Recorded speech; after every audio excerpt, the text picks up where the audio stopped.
여러분 안녕하세요. 정치 시사 이슈 채널 이현승의 스모킹 건입니다. 노동신문을 보면 빨갱이가 될까? 이재명 대통령이 지난주 업무보고에서 한 질문이죠. 제가 여러분 오늘 이 질문에 가장 명쾌한 답을 드릴 텐데 여러분도 제 영상을 보시고 댓글로 달아주세요. 과연 노동신문을 개방하는 것이 옳은 정책인지, 또 노동신문을 보면은 빨갱이가 될 수 있을지 없을지 여러분이 판단해 주세요.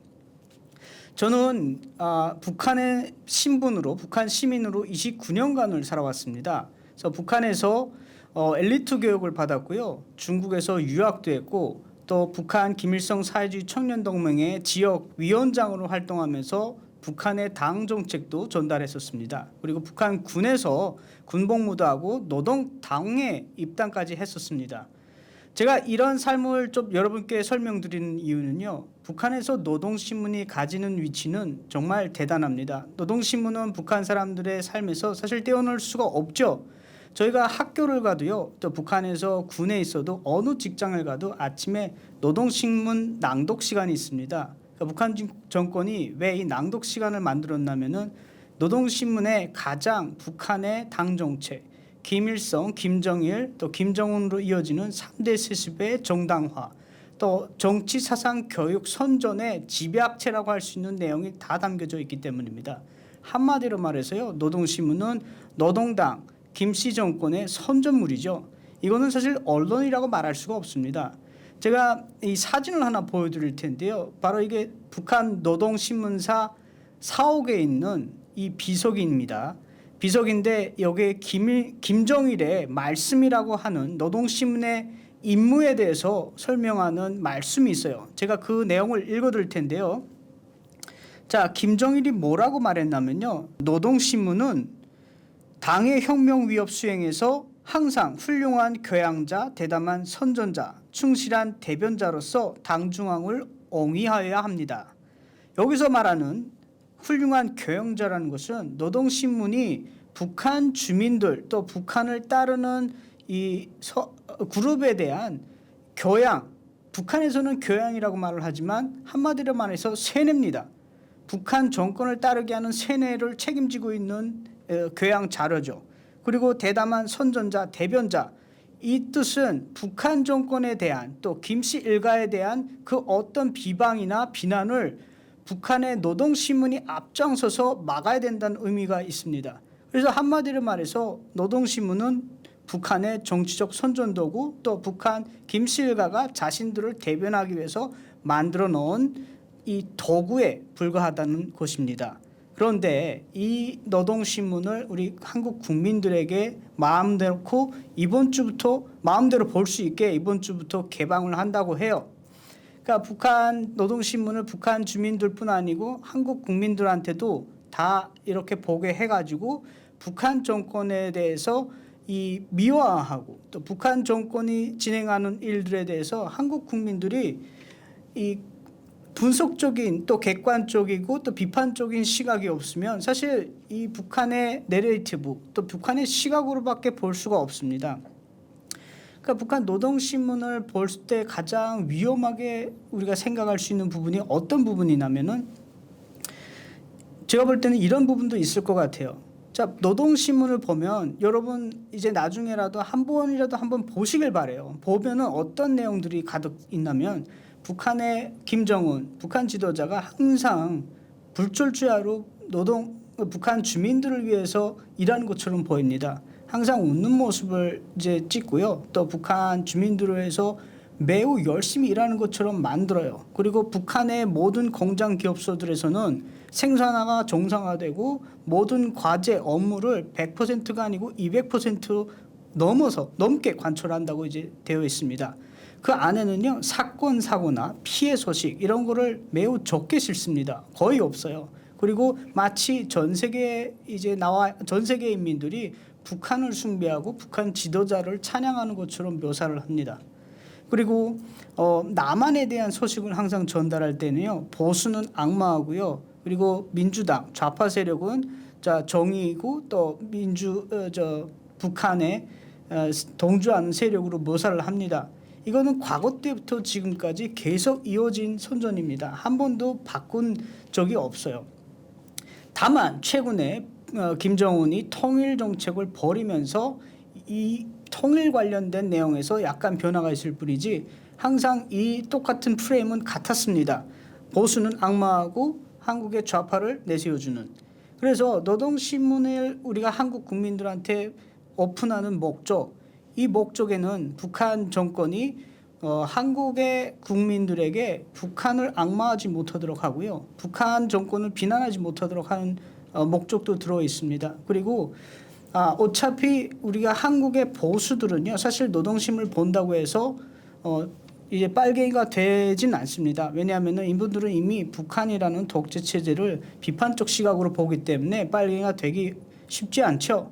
그런데 이미 좌파적인 시각을 가지고 있고 북한에 대해서 동조하시는 분들은 이 노동신문을 보면요, 항상 이런 불만이 생길 거예요. 한국 사회에 대해서. 자, 저렇게 가난한 나라도 북한 주민들에 대해서 살림집을 무료로 주고 또 무료 교육을 해주고 무료 헬스케어를 주고 그리고 저렇게 가난한데 핵무기까지 만들면서 미국하고 맞선다. 왜 대한민국은 이렇게 부자인 나라인데 우리에게 혜택이 없을까? 그리고 왜 우리에겐 적은 돈을 주지? 그리고 부자들의 왜 항상 부자들에게만 돈이 몰리지? 이런 식으로 하면서 부자 돈을 뺏어서 나눠주자는 이런 정책이 이제 팽배하게 됩니다.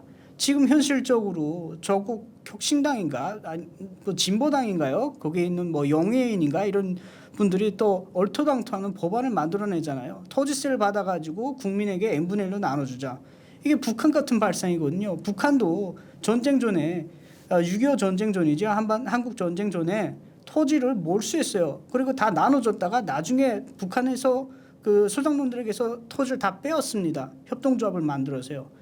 그러니까 필요할 땐 나눠줬다가 그것이 재원이 모자라게 되면 여러분 걸 다시 빼앗을 수밖에 없습니다. 이게 바로 공산당이고 공산당 독재입니다. 그런데 북한의 이런 노동매체, 노동신문이라고 하는 이제 교양, 북한의 세뇌 자료를 우리 국민들이 비판적 시각이 없다면은 제가 볼 때는 이것은 북한 주민들에게만 이제 우리 원래는 세뇌용으로 작용했는데 앞으로는 한국 주민들 세뇌용으로도 노동신문이 또 진화할 것이고 또 이 노동신문을 장기적으로 보면요, 빨갱이가 됩니다. 그래서 제가 오늘 여러분께 드리는 말씀은 노동신문을 장기적으로 보면 빨갱이가 될 수밖에 없다는 겁니다. 앞서도 말씀드렸지만 그래서 그 사회 신문을 비교하면요, 사회를 비교하기 시작하면은 한국 사회에 대해서 불만이 생길 수밖에 없어요. 그러면은 결과적으로는 대기업도 다 없애고 국유화하고 토지도 국유화해서 다 나눠주자는 소리밖에 안 합니다. 결국은 공산화가 되고 나중에는 그 공산화에서 자원이 없어지면 여러분의 자유를 뺏었고 여러분의 재산을 뺏고 북한 같은 사회가 되는 겁니다. 그리고 노동신문을 마치 보면은 국민들이 빨갱이 될까봐 그러냐 하면서 국민 수준을 폄하하지 말라고 이런 약간 프레임을 씌웠어요. 노동신문을 보는 것을 반대하는 세력을 국민 수준을 낮게 본다고 하면서 묵살해 버렸습니다. 근데 이 말의 함정이요, 이 어떤 언론 매체를 개방하고 표현의 자유를 할 때는 개인의 능력도 있지만 국가적 책임도 있는 겁니다. 그러니까 위험한 정보에 대해서 국가가 국민들에게 알려줘야 될 의무가 있는 거예요. 근데 이런 의무를 다 줘버리고 마치 국민이 판단해서 노동신문을 보면 북한 사정을 더 잘 알 것이다. 이런 말도 안 되는 소리를 대통령이라는 사람이 하고 있는 겁니다. 자, 북한의 노동신문을 보면은 북한 사정을 알 수 있다고 과연 누가 그렇게 이야기합니까? 북한 사정에 노동신문에요, 북한 사정 안 씁니다. 아까도 말씀드렸지만 이거는 고도로 이제 그 전략적으로 짜인 선전물이에요. 그러니까 세뇌 자료라고요. 그래서 이걸 북한의 국민에게 씌우면서 책임 회피하는 거죠, 자기가. 그리고 또 한 가지 제가 말씀드릴 거는 어느 국가도요, 표현의 자유를 존중을 합니다. 그런데요, 모든 국가가 적대적 그리고 적대 국가의 선전물에 대해서는 다르게 접근합니다. 이거는 표현의 자유보다는 국가 안보 문제로 가거든요. 그래서 미국에서도요, IS 관련된 선전물, 또 나치 관련된 선전물, 또 적대 국가에 관련된 선전물은 개방 안 합니다. 아무리 미국이 자유의 국가고 표현의 자유가 있다고 해도 그런 선전물에 대해서는 개방을 안 하죠. 이건 단순히 표현의 자유가 문제가 아니고 안보 문제로 간다니까요. 그래서 대한민국이 지금 북한이 대한민국을 적국으로 규정했어요. 그리고 대한민국을 붕괴시키기 위해서 온갖 수단을 다 동원합니다. 그런데 여기에 민주당과 이재명 정부가 동조해서 그 북한이 한국 대한민국 자유민주 체제를 무너뜨리려고 하는 것을 받아들이고 그걸 돕고 있는 거예요. 방조하는 거예요. 그러면은 도대체 이게 반국가 세력이지 다른 게 반국가 세력입니까? 왜 자유민주주의 체제를 무너뜨리는 것을 도와주고 있는 거예요. 저는 정말 제가 대한민국에 탈북을 해서 대한민국을 보면서 지금처럼 위기를 느껴본 적이 없는 것 같습니다. 그래서 사실은 노동신문을 막는 것이 국민을 무시하는 것이 아니고요. 우리가 무해한 정보를 국민들에게 포장해서 보여주면 안 된다. 이런 경고를 날리는 겁니다. 그리고 이거 노동신문 자체가 허위정보이기 때문에 지금 한국 민주당이 허위정보 무슨 통신법을 만들잖아요. 허위정보 유통 못하게 한다고. 이건 당연히 허위정보에 포함이 되는 거예요. 무해한 정보에 포함된다고요. 그렇기 때문에 저는 이제 국민들께서 잘 판단을 하고 사실 노동신문 개방 같은 문제는요. 국민 투표에 붙여야 됩니다. 왜 이걸 아무런 필요가 없이 국민들에게 개방하는지. 또 여기서 또 다른 함정이 있는데 노동신문 구독료가 190만 원. 또 이 저작권이요. 이제 발생하게 되면은 전 문재인의 비서실장이었던 임종석 같은 사람들이요. 이 저작권을 모아가지고 또 구독료를 모아가지고 북한에 충성의 자금으로 보내는 겁니다. 그럼 북한은 또 노동신문을 받죠. 이거를 이제 심양에 가서 중국에 가서 또 북한 사람들하고 접촉하면서 현금을 주고 노동신문을 받아오고 간첩들의 활동이 더 자연스럽게 이어질 수 있도록 만들어주는 겁니다. 이 활동 모델을 더 만들어주는 거죠. 그래서 북한에 돈을 넘겨주고 또 정보를 넘겨주는 것을 너무나 자연스럽게 만들려고 하는 사실은 반역행위나 같은 겁니다. 그래서 국민 여러분께서 잘 판단하시고 이 문제에 대해서 사실 심각하게 받아들여야 됩니다. 자, 오늘 이현승의 스모킹건 여기서 마치겠습니다. 감사합니다.